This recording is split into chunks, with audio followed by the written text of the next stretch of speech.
19세기, 21세기의 전도 집회에 관해서 알아보고자 합니다. 20세기, 21세기의 전도 집회를 알아보기 위해서는 19세기에 큰 영향을 미쳤던 찰스 피니를 짚고 넘어가지 않을 수 없습니다.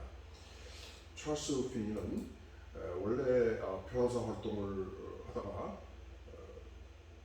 어느 날 숲속에서 강렬한 성령 체험을 하게 됩니다.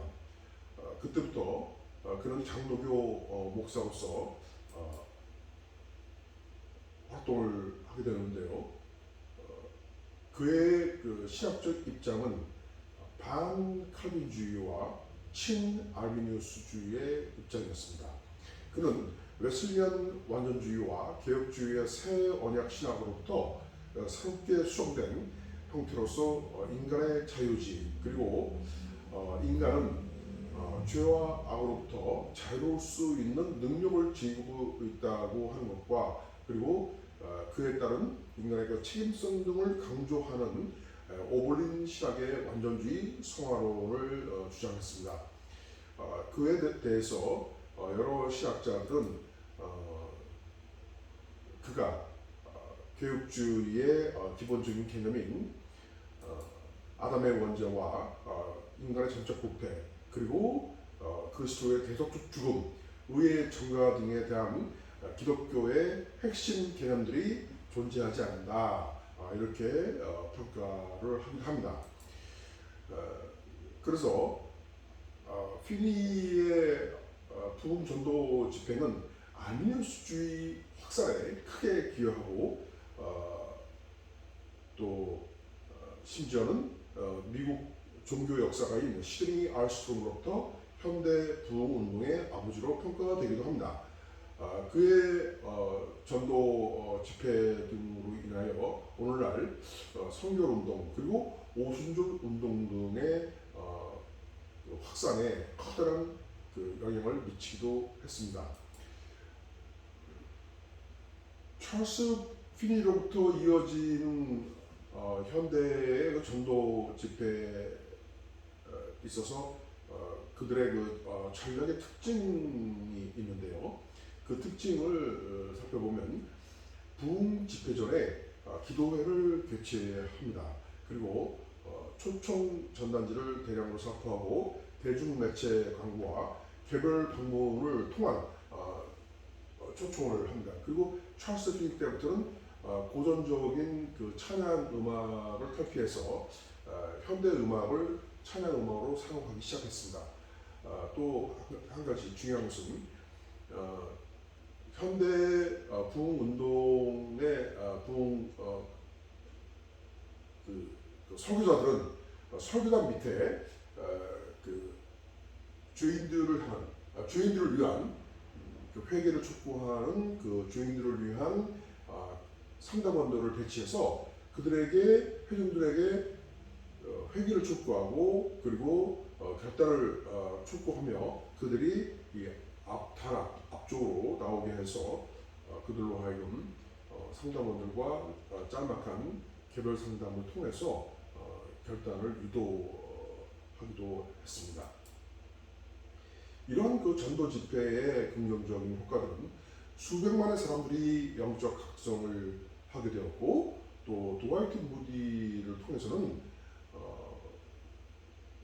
통계에 따르면 범죄율이 아주 현저하게 감소했다고 하는 사실입니다. 또한 빌리 그레이엄을 통해서는 그 전 세계 인종 통합과 그리고 기독교 교파 간의 그 경계를 감소하고 또 그러한 경계를 초월해서 서로 교류하고자 하는 그러한 의식들이 생겨났다고 하는 것입니다. 또한 한편으로는 세속 국가에서도 복음 전도의 가능성을 발견하게 되었고 지금도 역시 하나님께서 일하고 계신다고 하는 사실을 보여주게 됩니다. 또한 하나님을 부르는 그리스도의 백성들에게 하나님께서 만나 주신다고 하는 것을 증거하게 된 것입니다. 이제 드와이트 무디와 빌리 그레이에 대해서 또 다른 분들께서 설명을 이어가도록 하겠습니다. 제가 소개해드릴 인물은 드와이트 무디입니다. 우리 19세기 가장 위대한 복음 전도자라고 하면은 드와이트 무디를 빼고는 이야기할 수 없을 것 같습니다. 우리 1937년 2월에 드와이트 무디는 미국 매사추세츠주 노스필드에서 태어났습니다. 하지만 그가 4살 되던 해에 아버님께서 먼저 돌아가셨고요. 어머니께서 홀로 9형제를 키워야 했습니다. 집안 형편이 매우 어려웠기 때문에 무디는 11세가 되자마자 학교를 그만두고 농장에서 일을 해야만 했습니다. 이후 무디는 더 이상 교육을 받지 못했고요. 목사 안수도 받지 못했습니다. 우리 고린도전서 1장 27절에 세상의 미련한 것들을 택하사 지혜 있는 자들을 부끄럽게 하셨다라는 사도들의 주장을 입증해 보여주는 대표적인 인물이 바로 이런 무디입니다. 무디는 교육을 받지 못했지만 하나님께서 누구보다도 하나님께 크게 쓰임받는 사람이었습니다. 우리 무디가 17살 되던 해에 보스턴으로 가게 되었는데요. 바로 삼촌의 신발 가게 점원으로 일하게 되었습니다. 그런데 조건이 있었는데요. 그것은 바로 주일 학교에 빠지지 않고 가야 된다는 것이었습니다. 그래서 무디는 마운트 버넌 회중교회 주일 학교에 참여하게 되었고요. 우리 여가 활동으로 YMCA에도 참여하게 되었습니다. 바로 그 주일 학교에서 만났던 인물이 사진에서 보는 에드워드 킴볼 선생님입니다. 우리 1855년에 하루는 우리 무디가 오지 않은 날이 있었어요. 에드워즈 킴볼 선생님은 무디에게 가서 복음을 전해야겠다라는 강력한 성령의 이끌리심을 받아서 구두가게, 무디가 있었던 구두가게 뒷방으로 가게 됩니다. 그곳에서 무디를 만나서 예수 그리스도의 복음을 전하고 구주로 영접할 것을 권면하였고 그곳에서 무디는 예수님을 자신의 구주로 영접하고 그리스도로 자신의 삶을 의탁하였습니다. 무디는 1855년 바로 에드워즈 킴볼 선생님을 통해서 회심을 경험하게 됩니다. 그러고요. 1856년에 그의 사촌 프랭코와 함께 시카고로 가서 구두방에서 일하게 되었습니다. 이 구두방에서 일하는 것은요, 우리 무디가 좋아하는 일이었고요. 곧 두각을 나타내게 되었습니다. 우리 사업이 번창하게 되고 많은 돈을 벌어들이게 되었습니다. 그동안 그의 신앙도 성장하였고요. 2년 후에 무디는 그 도시의 가장 낙후한 지역의 아이들을 위해 주일학교를 시작했습니다. 우리 사진에서 보는 바로 사진의 이 모습인데요. 참 이 지역의 아이들과 함께 사진을 찍은 내용입니다. 이 주일학교는 놀랍게 성장했고요. 이 일에 힘을 얻은 무디는 1861년에 자신의 사업을 내려놓고 풀타임으로 YMCA 헌신하여서 디렉터와 기금 마련자로 섬겼습니다. 그는 곧 YMCA 인기 강사가 되었고요. 1864년 2월 28일에는 일리노이주 스트리트 교회, 현재 무디 교회를 설립하기도 했습니다. 그런데요, 1871년에 시카고 대화재가 일어났습니다. 그래서 YMCA 건물, 자택, 그리고 선교 기지가 모두 불에 탔습니다. 그는 한동안 깊은 우울감에 빠지게 됐습니다. 그러나 오히려 이 일을 통해서 그는 하나님과 더 깊은 만남을 가지게 됐고요. 무디는 이것이 자신의 오순절 사건이라고 불렀습니다. 그리고 이 일을 겪게 되면서 무디는 사회봉사보다도 그리스도인에게서는 복음 전도가 더 중요하다라는 생각을 가지게 되었습니다. 그는 이 성령의 역사를 경험하게 되었고요. 그의 사역을 통해서도 성령의 열매가 나타나게 되는데요. 바로 1873년에 그가 그의 찬양 리더인 아이라 생키와 함께 영국으로 건너갔을 때 일어난 일입니다. 잉글랜드와 스코틀랜드에서 복음 전도를 인도했고요. 그가 이전에 전했던 메시지와 동일하였지만 성령으로 회심한 그의 메시지는 강력하게 역사하였고 그 사역 가운데 새로운 능력, 곧 성령의 능력이 나타났습니다. 집회는 엄청난 반향을 일으켰고 미국으로 돌아왔을 때 그는 이미 유명한 전도자가 되었습니다. 그 중에 한 일이 있었는데요. 케임브리지 대학에서 전도 집회를 했던 때 일입니다. 1882년의 일인데요. 앞에서 얘기했던 것처럼 무디는 체계적으로 교육을 받지 못했기 때문에 문법과 단어의 철자에 약했거든요. 그래서 케임브리지 대학에서 이제 집회를 하고 설교를 하는데 학생들이 발을 동동 구르면서 막 웃고 막 난리가 난 사건이 있었어요. 그럼에도 불구하고 무디는 끝까지 설교를 마쳤거든요. 그리고 설교가 마치자 한 학생이 와서 무디에게 문법이 어디가 틀렸는지 발음이 어디가 엉터리였는지를 교정해 주었습니다. 그러자 무디는 그 학생에게 다음과 같이 이야기합니다. 나는 내 문법이 틀린 줄 알고 있습니다. 그러나 나는 내가 알고 있는 모든 문법을 하나님의 영광을 위해 사용하고 있습니다. 학생은 잘 알고 있는 문법으로 하나님께 영광을 돌리고 있습니까? 라고 질문을 하게 됩니다. 이 말을 들은 학생은 충격을 받게 되고요. 이튿날 학생회 장에 와서 사과하게 되고 이 일을 통해서 그곳에서 많은 영적 부흥들이 일어나게 됩니다. 그 많은 이들이 예수님을 영접하게 되고 예수님께 그들의 삶을 드리게 되고 선교에 헌신하는 역사가 일어나게 되죠. 그 중에 한 학생들이 바로 케임브리지 7인입니다. 사진에서 보는 이 인물들인데요. 중국의 전통 복장들을 입고 있습니다. 이들은 중국 선교에 헌신하게 되고 허드슨 테일러, 이미 중국 선교에 헌신하고 있던 허드슨 테일러와 함께 중국에서 선교하였고 많은 선교적인 열매를 맺었습니다. 하나님께서 왜 무디를 이렇게 크게 사용하셨을까요? 무디 학교의 초대 교장이기도 했던 토레이 박사가 무디의 사후에 7가지로 정리하였는데요. 첫 번째, 하나님께 그는 전적으로 복종하였던 사람이었습니다. 두 번째, 깊고도 믿음이 충만한 기도의 사람이었고요. 성경을 깊이 연구하는 실천의 사람이었습니다. 또 지극히 겸손한 사람이었고 돈으로부터 자유했으며 최대한의 자선을 베푼 사람이었습니다. 잃어버린 영혼에 대한 불타오르는 열정이 있었고요. 위로부터 오는 능력으로 침례를 받고 성령으로 충만한 사람이었습니다. 그렇다면 복음 전도자로서 무디가 특별히 귀한 것은 무엇일까요? 첫 번째는 바로 부흥에 대한 인식의 변화입니다. 그 이전에는 잠자고 있는 그리스도인들을 깨우는 것이 부흥이라 생각했는데요. 이제는 하나님을 알지 못하는, 예수님을 알지 못하는 자들에게 복음을 전도하는 것이 부흥이다라는 것으로 인식이 변화되었습니다. 그리고 사업의 원리를 복음 전도에 적용했어요. 그래서 교단의 관계없이 그 지역에 있는 많은 교단을 연합해서 어떤 준비체를 만들고요. 협동하였습니다. 그리고 예배를 광고하기도 했습니다. 한 번은 예배를 광고하는 것이 꼴사납다라고 하는 사람이 있었는데요. 거기에 대해서 무디는 텅 빈 객석을 향해서 청중들을 향해서 회중석을 향해서 설교하는 것이 더 꼴사납다라고 이야기하기도 했습니다. 이렇게 그는 사업의 원리를 복음에 적용하였고요. 음악과 설교를 결합시켰습니다. 앞에서 이야기했던 것처럼 무디와 생키 그와 함께했던 그런 생키 이야기가 유명한데요. 존 마크 테리는 그의 책에서 이렇게 적었습니다. 무디는 복음 전도자로 활동하는 동안 여러 다른 음악인들을 활용했다. 1870년에는 아이라 생키와 함께 사역했는데 이때가 그의 복음 전도에 가장 활발했던 시기이다. 생키의 매력적인 음악이 많은 이들을 집회로 이끌었다라고 이야기하고 있습니다. 오늘날에도 설교와 집회에서 찬양 사역, 음악 사역이 중요하게 된 것들이 이때 무디부터 시작됐다고 볼 수 있겠죠.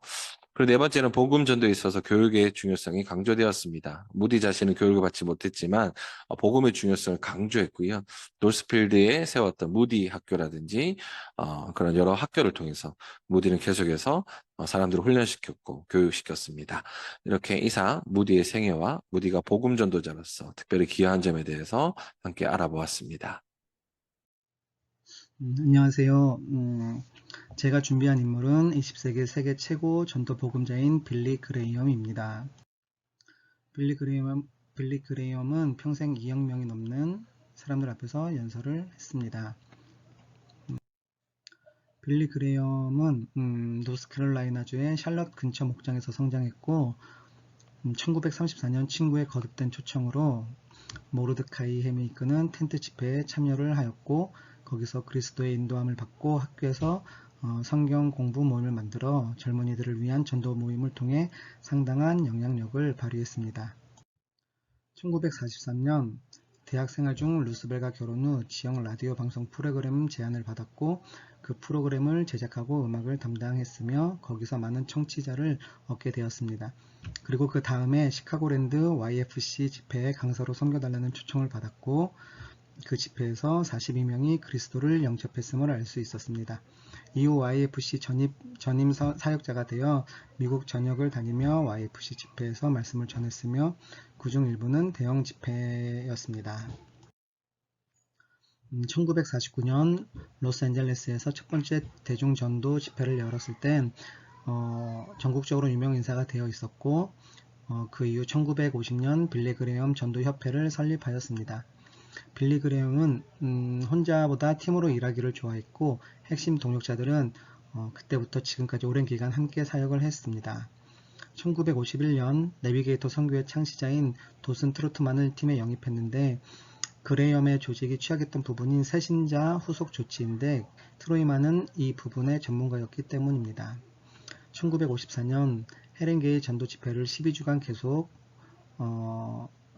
집회를 열면서 전 세계적으로 유명해지기 시작했습니다. 그의 설교가 특별하게 기억할 만한 설교는 아니었지만 하나님께서 그레이엄을 기름 부으셔서 영국을 하나님께로 부르시는 일에 특별한 일꾼으로 사용하셨다고 말씀하고 있습니다.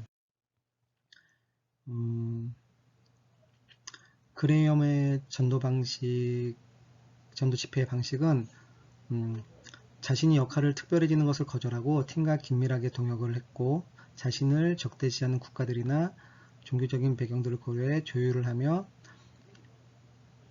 간증, 음악, 영화, 라디오, 인쇄 매체를 최대한 활용하기도 했습니다. 집회의 마지막에는 사람들에게 그리스도를 개인의 구주로 받아들이는 결단의 순간을 강조했는데, 이는 알타콜이라 부르며 많은 사람들이 이 시간을 통해 공개적으로 예수를 영접하였습니다. 그리고 그레이엄은 성경에서 가르치는 복음의 핵심을 매우 단순하고 이해하기 쉽게 전달하고 죄와 회개, 예수 그리스도를 통한 구원이라는 기본적인 단순한 메시지를 강조했음을 알 수 있습니다. 1974년 로잔 대회 때에는 복음 전도만큼이나 복음의 사회적 측면이 강조되었고, 균형 잡힌 비전이 복음주의 기독교를 내세에만 관심을 가지는 경건주의에서 건져냈습니다. 로잔 회의의 지혜로운 결정은 자유주의적 세계교회 협의회 WCC에 대항하는 세계복음주의 조직을 창설하지 않기로 하고, 권한이 작은 위원회를 세워 로잔의 목표를 계속 추진해갈 수 있도록 위임했습니다. 이것이 오늘날까지 지속되고 있고 엄청난 결실과 혁신으로 보여주고 있습니다. 그리고 한국에서도 엄청난 영향을 많이 미쳤는데, 1973년 한국의 여의도 광장에서 5일 동안 말씀을 전할 때 5일 동안 모인 한국의 인구는 334만 명이라고 합니다. 그레이엄의 위대함은 사도시대 이후 그레이엄과 같은 전도자는 없었다고 평가를 받고 있고, 일생 동안 성적인 문제나 재정적인 부적절함으로 문제가 된 적이 한 번도 없었습니다. 근거 없는 비난을 피했고 그리스도의 사랑과 겸손을 나타냄에 있어서 부러워할 만한 지혜를 가지고 있었습니다. 자신이 모으는 모든 기금은 자선단체나 빌리 그레이엄 선교회를 보냈고, 팀원들은 그 선교회에서 적은 연봉을 받았습니다. 정직함, 예의 바름, 진정성이 그의 강력한 성경적 메시지와 결합되어 공산주의 국가, 인도, 호주, 뉴질랜드, 미국 등 가는 곳마다 사람들의 마음과 생각을 사로잡아 그리스도께 인도했습니다. 그레이엄은 20세기 그리고 21세기 초반 세계 최고의 전도 복음자라고 할 수 있습니다. 감사합니다.